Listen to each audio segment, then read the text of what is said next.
안녕하세요. 오늘은 385번째 책을 소개하려고 합니다. 바로 이 책인데요. 2030년 축의 전환이라고 하는 이런 책입니다. 이 책은 이제 미래 예측 패러다임을 선도하는 세계적인 경영, 석사, 모든 것이 달라질 10년 후의 세계를 이제 해부하는데요. 이분은 2030년 다음 산업혁명이 아프리카에서 일어날 것이고 중국과 인도가 가장 큰 소비 시장이 될 것이라 예측합니다. 남성보다 여성이 더 강해지고 부유해지고 노동자의 절반 이상이 임시직 경제로 내몰릴 것이다 라고 하는 겁니다. 오늘날의 이제 출생률 감소와 세대, 성, 지역, 계급 갈등, 코로나19 팬데믹 등이 야기하는 지각 변동은 시작에 불과한 것이다라고 하는 거죠. 지금 추세들이 수렴하는 2030년이 오면 모든 것은 완전히 달라질 것이고 세계의 축은 미국과 유럽에서 아시아와 아프리카로 젊은 세대에서 나이든 세대로 남성에서 여성으로 이동하고 상시적 발명과 기술 혁신이 소유나 화폐에 대한 기존의 개념을 완전히 바꿀 것이다. 이렇게 얘기합니다. 누구도 경험해보지 못한 대변혁의 길목에서 국가와 기업 개인은 어떤 선택을 내려야 하는가? 우리가 지금 겪고 있는 변화 중에 지속될 것은 무엇인가? 사라질 것은 무엇인가? 주요 메가 트렌드의 변화가 초래할 기회와 위기는 어떤 형태로 나갈 것인가? 바로 이 책은 그런 점을 지적하고 있다라고 하는 거예요.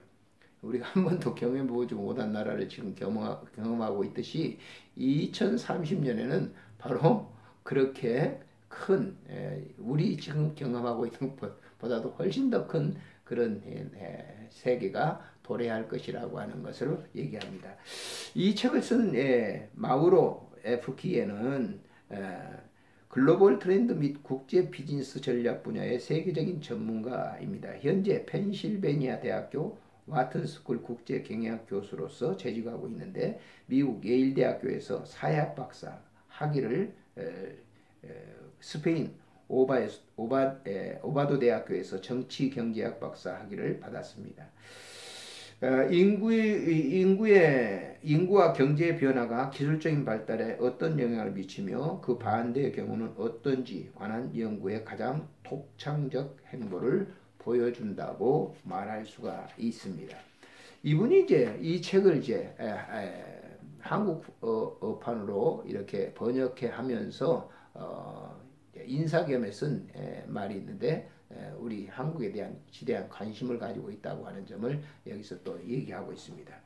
한번 그분이 쓴 서문을 보면은요, 세상이 바뀌었다. 코로나 바이러스 감염증으로 세계적인 대유행은 새로운 기술이 도입되는 시대를 선보인 것이다. 소위 전문가라고 하는 사람들은 소매업의 소멸과 출퇴근 시대의 종언 그리고 세계화의 역전 현상이 올 거라고 말한다. 개인적으로는 이 위기의 흔적이 평생에 걸쳐 지속될 것이라 생각하지만 모든 데이터가 수집되기 이전에 상황을 지나치게 과장하거나 혹은 너무 많은 전환을 예측하는 것은 매우 조심해야 한다.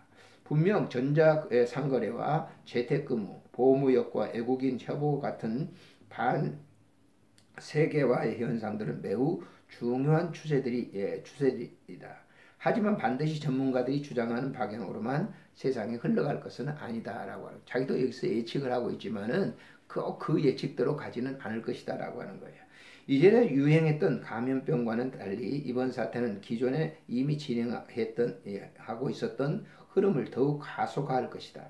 새로운 기술은 더 신속히 도입되고 인구 고령화는 더 가파르게 진행되며 여성의 사회적 역할은 훨씬 더 커지고 신흥공업국가는 더 빠르게 성장해서 세계에서 가장 큰 소비 시장으로 부상하게 될 것이라고 하죠. 그리고 한국은 내가 이 책에서 상세히 분석할 큰 경향들의 가속화 속에서 가장 큰 혜택을 볼 수 있는 나라다. 지정학적 한계에도 불구하고 한국은 세계에서 가장 역동적인 경제 권역 안에 자리하고 있다. 이런 전략적 이치는 하늘이 준 기회일지도 모른다. 한국의 케이팝과 영화, 드라마 등을 중심으로 하는 문화 강국 그리고 삼성이나 현대로 대표하는 혁신과 창의의 중심지로 거듭나게 될 것이다. 여기에 이제 카카오도 등장하고 이번에 뭐 쿠팡의 주식을 미국에서 대박을 터뜨렸죠. 이런 것들이 이제 거듭나고 있다고 하는 증거죠. 하지만 미래는 여전히 불확실하다. 내가 1990년에 방문했을 당시 한국은 21세기로 나아가고 있었다. 점점 더 많은 사람들이 교육에 투자했고 사회를 떠받치는 중산층 규모는 확대되고 있었으며 새로운 서비스 경제가 곳곳에서 시도되고 있었다. 한편 우리가 코로나19 이후에 마주칠 수많은 어려움들은 전 세계와의 공조 속에서만 적절하게 다뤄질 수 있다. 한국은 모든 것이 중간 규모인 국가다. 다시 말해 자체적인 인구수, 경제 규모에만 의존해서는 미래 번영을 장담할 수 없으며 다른 국가들과의 협력 없이 세계화에 앞장설 수가 없다라고 지적을 하고 있습니다. 그렇지만 세 가지의 중요한 변화들을 기회로 바꿀 수 있으면 한국은 미래가 밝다고 볼 수 있다. 우선 노년층의 시간제를 근로자로 그리고 환경 문제를 의식하는 소비자로 활용함으로써 경제 발전의 촉매로 삼아야 된다. 둘째는 고등교육을 받는 사람이 특히 여성의 창의를 적극 이용하고 셋째로는 세계화 국제 무역 이민들을 받아들이는 동시에 그 과정에서 변화에 떨어지는 사람들이 없도록 하자. 이제부터 내가 소개하는 이야기들은 이 가능성을 실현하는 데 있다라고 이렇게 들어가는 서문에 기록을 하고 있습니다. 그래서 한국의 지금 이제 문제가 사실 우리는 어떤 그걸 생산할 수 있는 뭐 자원이 있는 나라가 아니잖아요. 우리나라는 그야말로 공업을 제조하는 그런 나라이기 때문에 이런 것들을 키우지 않으면 우리나라가 세계로 뻗어나가는 일을 할 수가 없다라고 하는 그런 얘기를 합니다. 그래서 여러 사실과 통계를 이렇게 잠깐 소개를 하고 있는데요. 2000년 전 세계 부에서 여성이 차지하는 비율은 15%였는데 2030년에서는 여성이 차지하는 비율이 55%로 늘어나게 될 것이다. 2017년 전 세계 기아에 허덕이는 인구는 8억 2,100만 명이었는데 2030년에는 기아에 허덕일 인구가 2억 명으로 줄어들게 된다라고 하는 것이죠. 2017년 전 세계 비만 인구는 6억 5천만 명이었는데 전 세계 비만 인구는 2030년에는 11억 명으로 늘어나게 될 것이다. 그만큼 세계가 이제 중산층 올라가는 거기 때문에 이렇게 비만율이 높을 것이다라고 하는 것이죠. 그리고 이 전 세계 그 인구들이 전부 이제 비만해질 것이라고 하는 것이 훨씬 더 많은 걸 차지하고 있죠. 2030년도에는 전 도시의 토지 점유율은 1.1%, 2030년 전 세계 도시 거주 인구 비율은 60%가 될 것이고, 도시 탄소 배출량의 비율은 87%로 오를 것이고, 해수면 상승에 노출된 노출된 도시의 비율은 80%가 될 거라고 하는 거예요. 그러니까 해면에 이렇게 수면에 지금 가깝게 있는 그런 나라는 잠기게 될 것이라고 하는 그런 예측이죠. 현재 최대 규모의 중산층 소비 시장은 미국과 서유럽인데 앞으로는 2030년대에서는 그 시장은 중국이 될 것이다라고 하는 것이죠. 인구가 굉장히 많지 않습니까? 그리고 중산층 인구로 진입하는 사람들이 10억 명이다. 뭐 70억에서 10억이니까 굉장한 것이죠. 미국의 중산층 인구는 2억 3천만 명에서 오히려 2억 900만 명으로 줄어들게 될 것이라고 하는 예측을 여기서 이제 하고 있는 것이죠. 그래서 저도 이 책을 이렇게 보면서 많은 새로운 것을 이렇게 접할 수 있었습니다. 차례를 이렇게 보게 되면 시간은 우리를 기다려주지 않는다라고 하는 것이죠. 제1장에서는 출생률을 알면 미래가 보인다라고 합니다. 여성과 아기들이 좌우하는 세상, 성관계에 대한 무관심, 돈의 힘이 세상을 움직인다. 정부가 임신과 출산에 영향을 미칠 수 있을까? 중국 한 자녀 정책의 최고 수혜자는 누군가? 아프리카의 베이비붐, 아프리카의 이중혁명, 실리콘 사바나, 이민자에 대한 불안과 분노, 이민자가 일자리를 만든다. 이민자에 대한 인지적 편향, 두뇌 유출의 진실, 출생과 이민, 그리고 기회라고 하는 그런 입장에서 다루고 있는 겁니다. 아무튼 이제 앞으로는 이제 이민자들을 뭐 우리나라도 그렇습니다만 다른 나라도 받아들여야 된다라고 하는 것이죠. 그들이 이제 모든 경제를 또 움직일 수 있는 것이기 때문에요. 2장에서는 밀레니얼의 세대보다 중요한 세대라고 하는 거예요. 세대를 바라는 관점의 변화, 밀레니얼 세대의 실버 세대, 노년층의 숨겨진 특징, 인구 피라미드의 꼭대기에 찾은 기회, 노년의 재발견, 실버 시장의 큰손들, 실버 노동시장, 누구나 늙는다. 다음 올 세대는 중국의 혼란, 노년의 개념이 바뀐다. 노년에 대한 이제 뭐 지금 우리가 4, 5세면 이제 은퇴를 하잖아요. 그 앞으로 100세까지 산다고 하면 얼마입니까? 35년이라면 그 긴 기간이 있는데 그걸 어떻게 해야 할까요? 실버 시장이 굉장히 앞으로 활성화될 것이다 라고 하는 것이죠. 3장에서는 새로운 중산층의 탄생, 보바리 부인의 심슨 가족까지 새로운 돈, 새로운 중산층, 아이폰만의 가치, 구세대와 신세대 충돌, 지구는 더 많은 중산층을 감당할 수 있을까? 무너진 사다리, 반등이나 역전은 가능한가? 포드, 아마존, 그리고 기본소득제, 중산층의 불안. 사장에서는 더 강하고 부유한 여성들, 여성은 다시 한번 운을 시험하고 남성은 다시 한번 위험을 무릅쓴다. 남성이든 여성이든 사람은 모두 다르다. 차별에서 맞서 기회를 붙잡는 여성들, 가사와 일 모두를 해낼 수 있을까? 여성의 기대 수명이 줄어드는 까닭, 유리 천장인가? 남성들의 장벽인가? 여성 지도에 대한 편견, 2030에는 여성이 세계를 지배할까? 이분은 이제 2030년도 되면 여성들이 이제 굉장히 우위권에 올라설 것이다라고 하는 것이죠.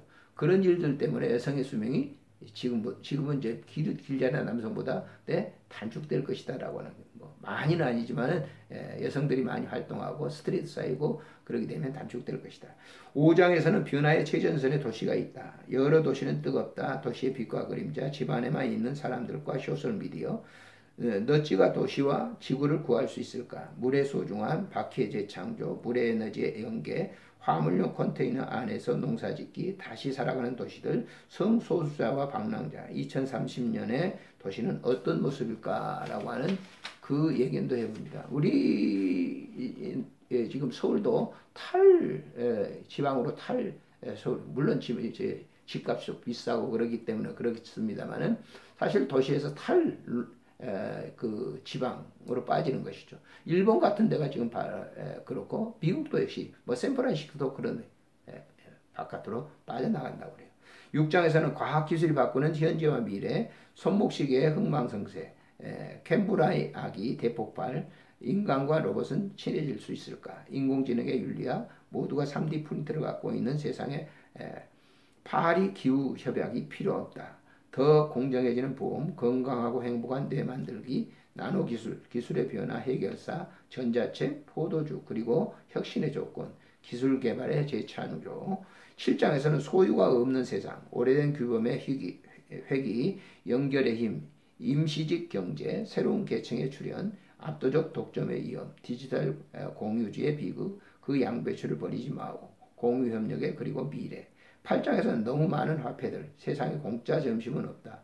암호화폐 시작, 모든 것이 거래된다. 암호기술의 시대의 천생연분, 불필요한 관료주의의 작별하기, 디지털 공화국, 총알 한 발까지 감시한다면 블록체인 기술이 빈곤을 대체한다. 지구 구하기, 줄어드는 변호사와 금융인, 블록체인 기술과 암호화폐의 미래에 대해서 얘기하고 마지막으로는 위기는 어떻게 기회가 되는가. 멀리 보기, 다양한 길 모색하기, 천리길도 한 걸음부터 막다른 상황 피하기, 불확실한 상황에도 낙관적으로 접근하기, 역정을 두려워하지 않기, 흐름을 놓치지 않기, 코로나 이후의 세계에 대해서 얘기합니다.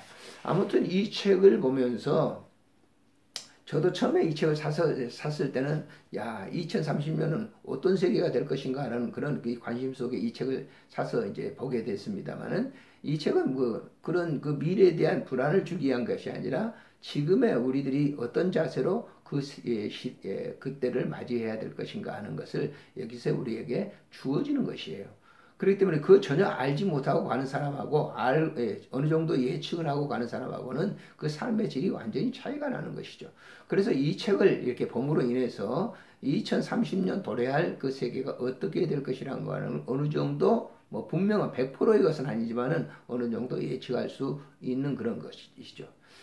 오늘날 살아가는 저희 세대들도 보면 뭐 저희 나이가 먹은 이 세대들도 보면은 지금과 같은 그런 것을 갖다 대비하지 못한 그런 사람들이 얼마나 어렵게 살아가는지 모릅니다. 뭐 얼마 전에 한 식당을 갔는데 어떤 나이 든 사람이 그 식당 안에 지금 요즘 뭐 휴대폰으로도 하고 카드로 계산하잖아요. 그걸 알지 못해가지고 쩔쩔매는 거. 그 계산을 옛날처럼 뭐 해가지고 먹고 뭐 지불하는 것으로 아는데 그렇지 않거든요. 요즘은 뭐 전부 들어가면서 전부 그 결제를 해야 되는데 어떻게 할 줄 모르더라고요. 그러니까 그런 걸 보면서 이제 어떤 젊은이가 그걸 하나씩 이렇게 지도해 가지고 이렇게 티켓을 이렇게 사 가지고 음식점에서 음식을 먹게 된 것을 봅니다. 이제 그런 걸 알지 못하고 대비하지 못하면 뭐 지금 뭐 우리 나이 때는 그런 사람들이 굉장히 많죠. 그래서 그런 것을 대비하기 위해서라도 우리들이 이런 책을 먼저 읽고 나이 든 사람들이라 할지라도 대비한다고 하면 좋은 그런 그 일이 아닌가라고 해서 이 책을 나이 드신 분들도 한번 사서 보시는 것이 굉장히 좋을 것 같다라고 하는 생각이 듭니다. 안녕히 계십시오.